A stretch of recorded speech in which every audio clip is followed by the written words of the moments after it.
Welcome to the video that answers the question, what parts does the first grade eNumeracy screener have? Part 1, the front side of the examiner score sheet page. In the counting arrays section, there are 3 items to score after 1 practice item. Here you can see the examiner scoring sheet with the yellow around this particular section, and next to it are screenshots of the stimulus pages that the student sees from the binder. The student is presented with either random or organized arrangements of dots to count.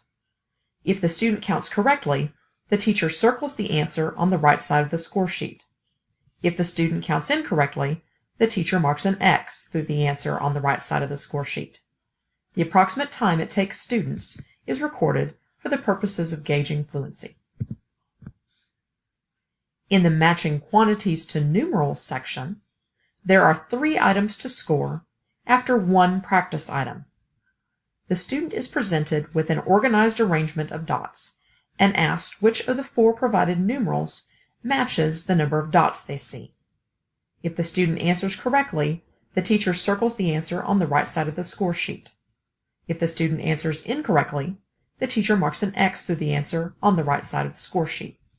The approximate time it takes is recorded for the purpose of gauging fluency. In the ordering numbers, what comes next section, there are 2 stimulus cards with 5 items each to score after 1 demonstration and practice item. This is what we saw in an earlier video. The student is presented with a number and asked what goes in the blank or comes next. If the student answers correctly, the teacher circles the answer in the table on the score sheet. If the student answers incorrectly, the teacher marks an X through the answer in the table on the score sheet. The approximate time it takes students is recorded for the purpose of gauging fluency. In the ordering numbers, what comes before section, there are again 2 stimulus cards with 5 items each to score after 1 demonstration and practice item. The student is presented with a blank, followed by a number, and asked what goes in the blank, or what comes before.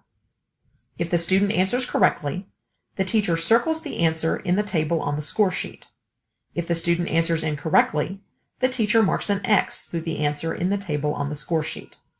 The approximate time it takes students is recorded for the purpose of gauging fluency.